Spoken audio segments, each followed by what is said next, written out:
तो एक आचार्य थे, सपत्नी गांव से बाहर एक जगह रहते, पाठशाला थोड़ी दूर पर थी, आचार्य पाठशाला में रहते, आचार्य पत्नी घर में।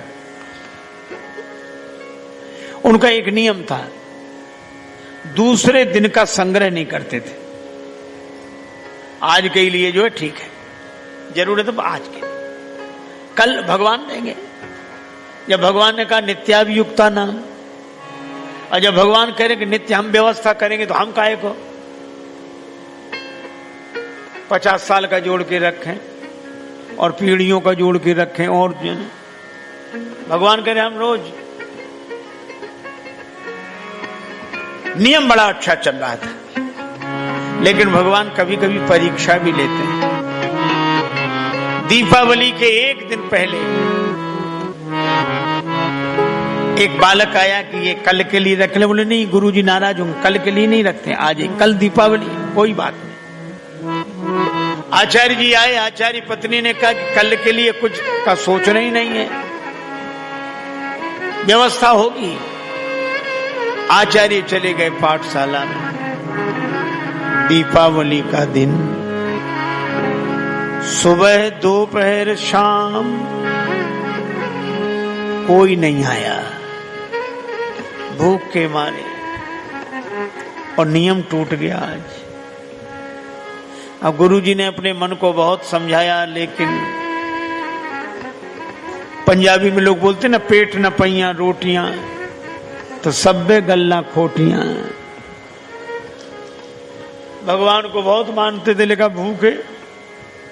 शाम को होने लगा कि नहीं गीता ठीक नहीं लिखा, सो पेंसिल उठाई और गीता के उसी श्लोक को काट दिया। तेसाम नित्याभियुक्ता नाम योग क्षेमम भाम्यम, पेंसिल से काट दिया। ऊपर का भी, अनन्यास चिंतयन्तो माम ये जना पर्युपास्ते तेसाम नित्याभियुक्ता नाम। रात को नींद नहीं लगी, शर्म के मारे घर नहीं गए। क्या कहूंगा पत्नी से। सवेरे 4 बजे जगे, फिर भी गीता सामने रखी, तो वो श्लोक लिखा दिखाई दे रहा था पेंसिल से, जिसे काट दिया था। उनको इतना बुरा लगा, तो स्याही उठा के उसके ऊपर पोत दी। पढ़ने में बिल्कुल ना आए, कटने के बाद भी पढ़ने में काट दो, झूठ है, कुछ नहीं है। अपना स्नान आदि करके किसी तरह नित्य नियम करने लगे। और उधर आचार्य पत्नी के पास सवेरे सवेरे एक बालक आया। अम्बे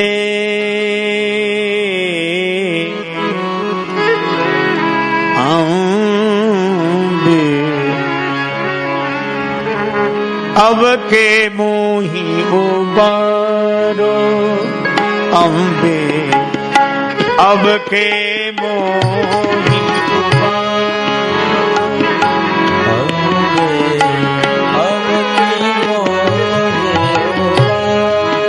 उबारो,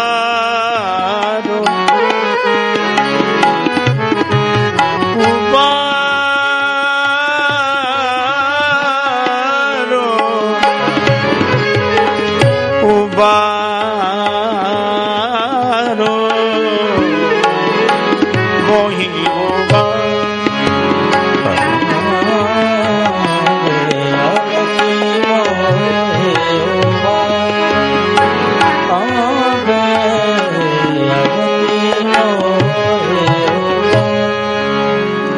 सब सामग्री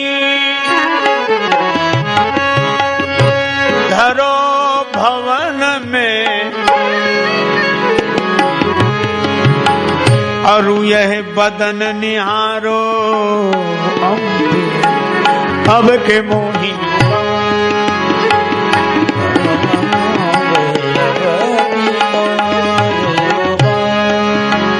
एक बालक सिर पर गठरी रखे कह रहा था, मां दरवाजा खोलो, ये सामग्री भवन में रखो और मेरा मुंह देखो। आचार्य पत्नी ने दरवाजा खोला, देखा एक बालक सिर पे गठरी रखे खड़ा है। उसके शरीर पर निशान है, मुख काला है। बेटा तुम्हारी यह दशा किसने की? पोटली तो रखकर आचार्य पत्नी गोद में लेकर पूछने लगी, किसने की? दूर बसत मम गांव से गांव तुम्हारो, मुझे देर हो गई, मेरा गांव आपके गांव से दूर है, मैं आ नहीं पाया कल। और गुरुजी इतने नाराज हुए, भूखे रहे एक दिन गुरु, एक दिन भूखे रहे, भूखे रहे एक दिन गुरु, शिष्य पे सब रोष उतारो, शिष्य पर पूरा क्रोध उतारा। ये देख रहे हो निशान, साटन मार महा दुख दीनो, मुख कर दीनो कारो। ये मुझको मारा, मुख काला कर दिया।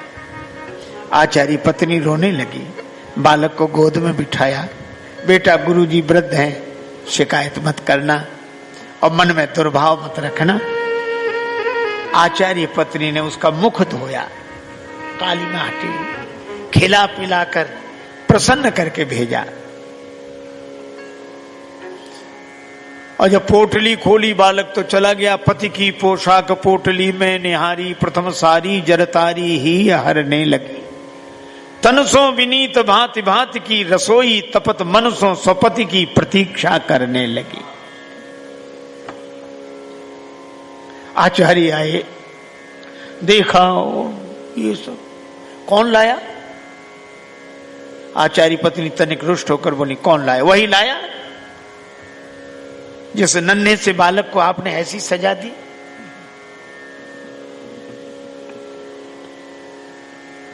दया नहीं लगी? उसके शरीर पे चोटों के निशान, उसका मुंह काला कर दिया। आचार्य जी बोले, मेरे पास तो कोई नहीं आया। आचार्य पत्नी बोली, मैं कोई झूठ बोलती हूं?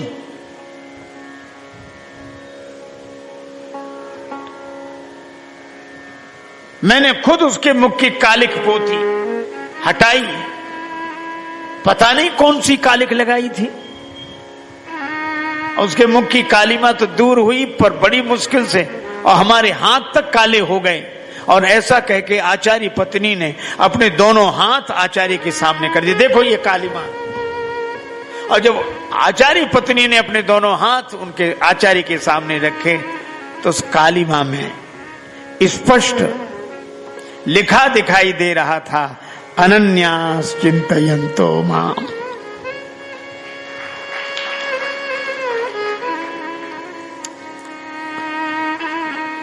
ये जना पर्युपासते तेषां नित्याभियुक्तानां योगक्षेमं वहाम्यहम्।